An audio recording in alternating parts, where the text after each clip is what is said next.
Hello and welcome to the Practice Marketing Podcast, highlighting successful strategies from North America's fastest growing clinics and experts so you can learn from their wins and power your practice growth. Hi, I'm your host, Neil Trickett, CEO of Practice Promotions, and today we're going to talk about how to set simple goals for your rehab practice in 2025 and beyond without wasting hours of your time. So, it's that time of year again where we start to think about the year ahead.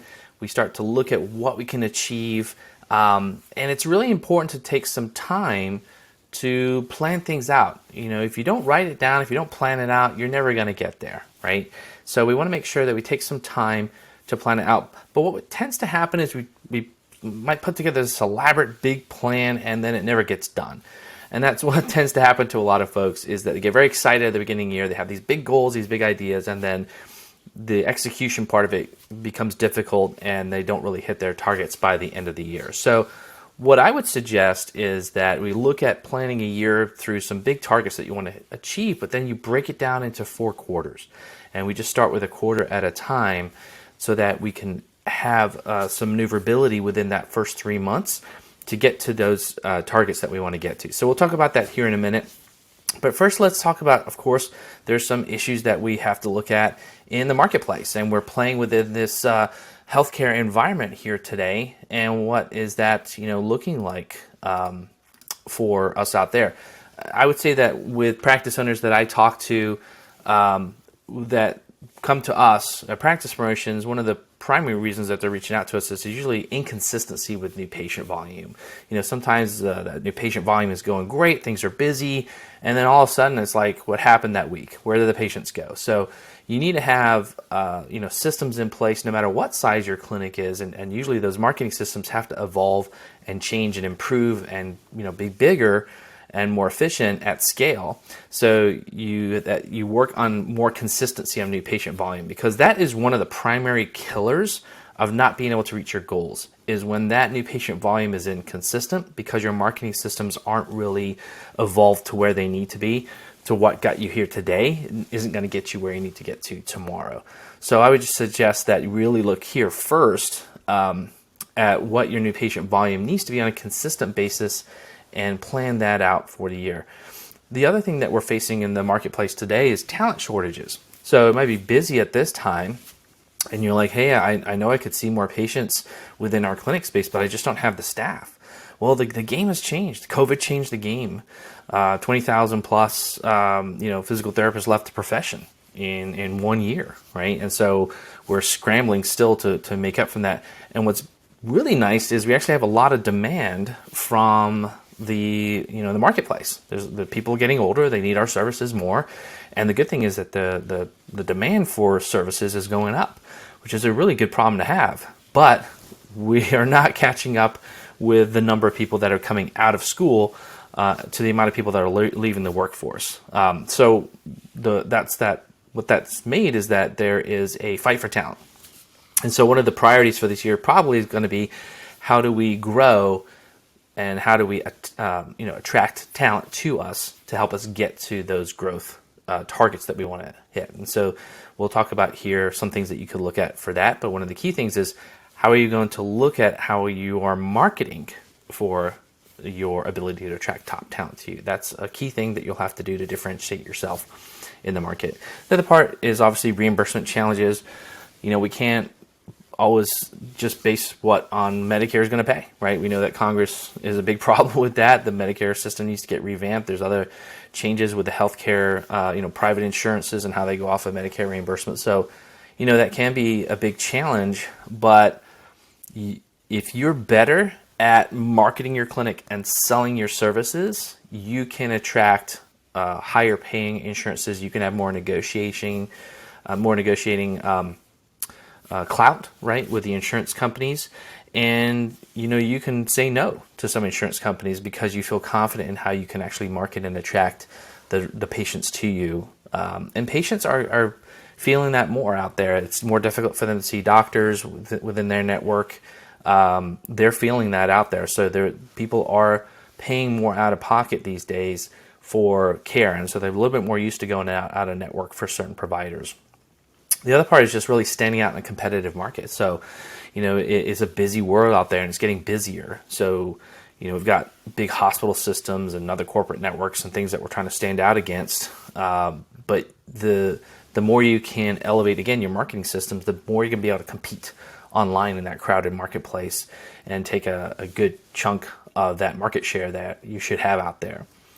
The other thing here too is not understanding what is working in your marketing, and that can really affect your ability to get to your goals, is when you don't know what is working, what you can leverage, what you can push on. And so you really need to have good systems in place that help you understand what is working, right, in your operations as well as in your marketing, so that you can make the right decisions that will help you move the business in the right direction. So those are some key things that you want to look for there as you're starting to figure out your planning. How am we going to overcome these main issues in the marketplace, and how do we fit in? How can we take advantage of some of these opportunities that are out there? Now, one of the key things that I try to bring practice owners back to is knowing their revenue ratio. And so we can make these grand ideas about, opening multiple locations and, going big. And those are great dreams to have, but we want to keep things as realistic and understand where we need to be in our clinics to be as profitable as possible, so that it makes sense for us to expand and to grow. And so a really good tool to use is understanding what your revenue ratio should be. And all that is really understanding what is the maximum capability of your clinic or your clinic locations as far as revenue and patients, and where are you now compared to that. And that gives you a good sense of where you can grow to. So for example, let's just say you have a 2,000 square foot facility, right? Now you should be doing probably about 125, visits per 1,000 square feet.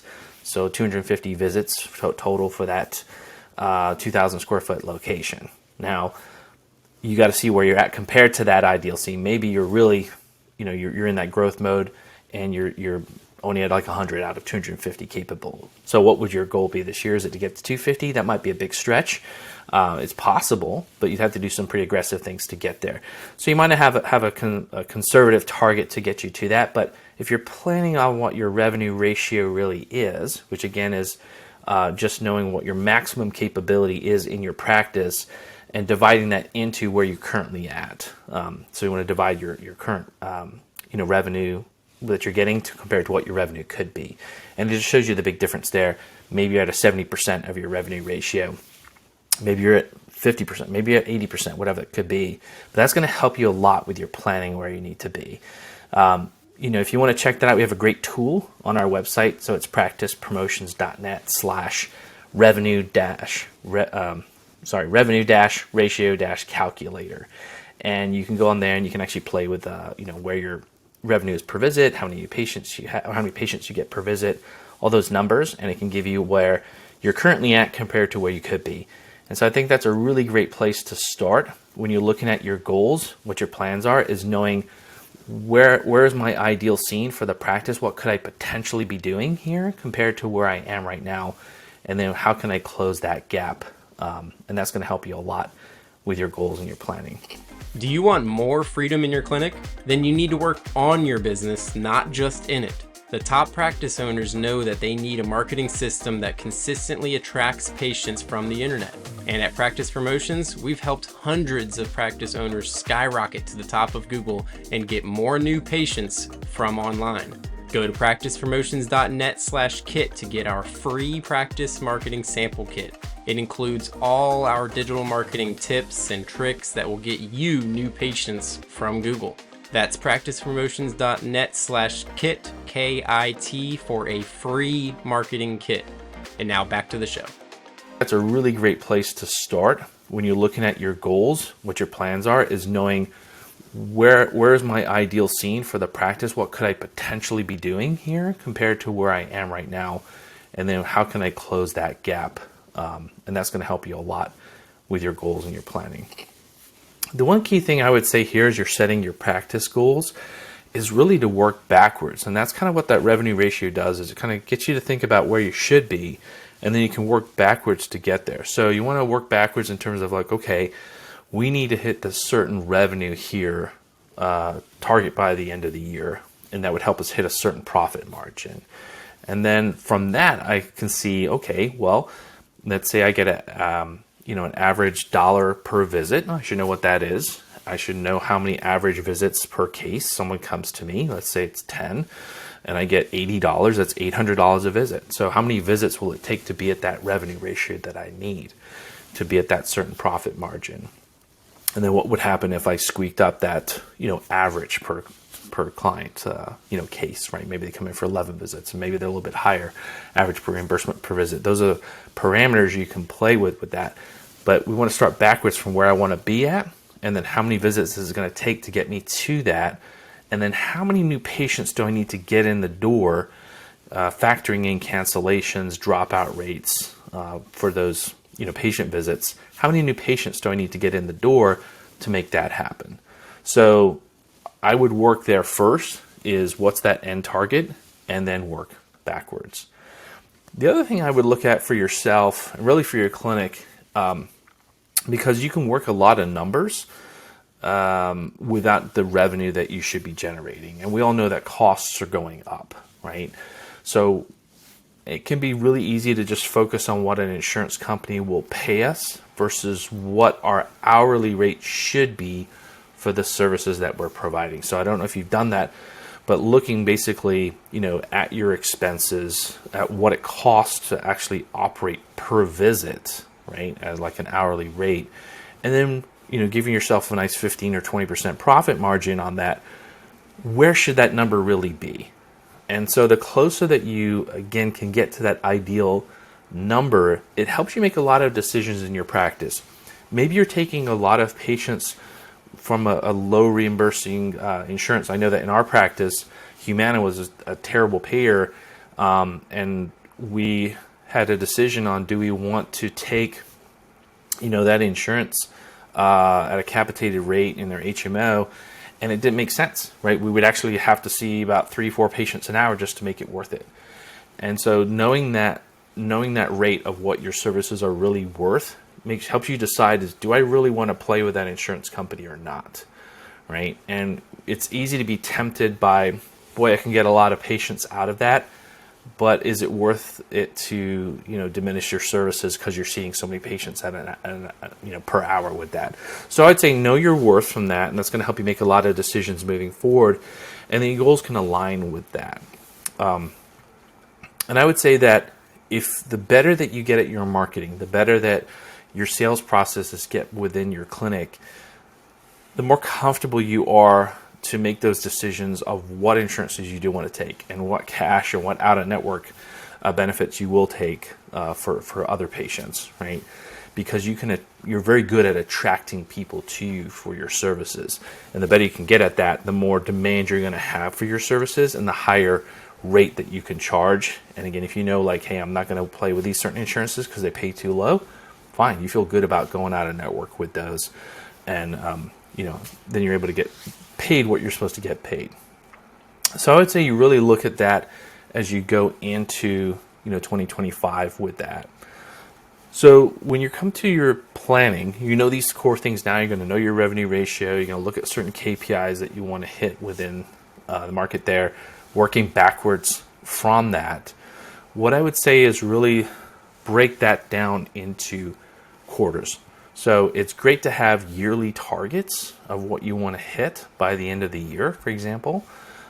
But then you got to really look at, what does it take me to get there? And it sometimes can be very daunting and very big and very overwhelming to try to break that out and make sure you have something planned out for every single quarter, what you're going to do there. Just focus on the first quarter.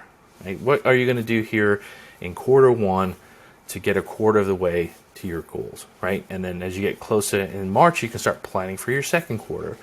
And that's what I do in our business. Is we actually have a 3-year strategy. We don't do year to year. We have a 3-year strategy, and then we break that down into 12 quarters, and then we really just focus on a quarter at a time of what we can do to move the needle. And I would suggest that you do that too. It's been very helpful for me. So in looking at your planning here as you go into 2025, I want you to first look at what is the one thing you really have to change. Because again, there can be lots of fires that we have to put out. There's lots of things that are hitting us in the face. But what is that one thing, if you got good control of it, would really help you move the needle? That may be leveling up your marketing system so you can have a lot of new patients coming in. You can improve your ability to attract talent. You can have a lot of opportunities to attract patients that are more cash focused or high reimbursement insurances that you can reach out to. You can lower your cost per acquisition. Maybe that's the one thing that's really going to help you move the needle, is improving your marketing systems this year. Maybe you're very busy, but you can't hire talent. So maybe the one thing you really need to have in place is, what can I do to level up my marketing to attract top talent? Again, that's something we can help you with here at Practice Promotions, but looking at that one thing that's going to make it really move that needle for you. It may be an operational thing. Maybe you've got great people in there, but you really don't have the processes that you want. Maybe everything's on you. You're the bottleneck because you're trying to spin all these plates here in the business. So maybe the one thing that you have to really work on is putting a management team in place. Maybe you're at that point now where you need to start putting a director in that can handle the service. So what is it for you? What is that one thing that's really going to help you have a big difference? Yes, you can look over the year, but I would suggest really looking at what's going to be in this first quarter that you can really focus on that. And then again, that's going to help you plan out your main targets to break down what you need to hit in that first quarter. And again, start backwards from what you have, what you want to get, and then work backwards from that and what you need to achieve, how many new patients you need to see. How many patient visits you need to have, how many new patients you need to see. So I hope these tips have been helpful for you. There's a lot of great planning tools out there. Again, I would suggest that you take a look at that revenue ratio calculator. That's a great place to start. And then looking at your planning actions, especially on that quarter one, it's going to make a big difference for you. So this is Neil Trickett here from the Practice Marketing Podcast and Practice Promotions, and I am wishing you much success here in 2025.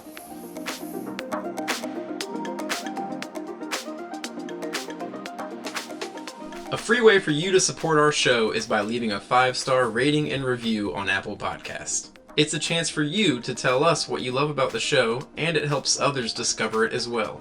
Just scroll down to ratings and review on your phone and click write a review. Thanks.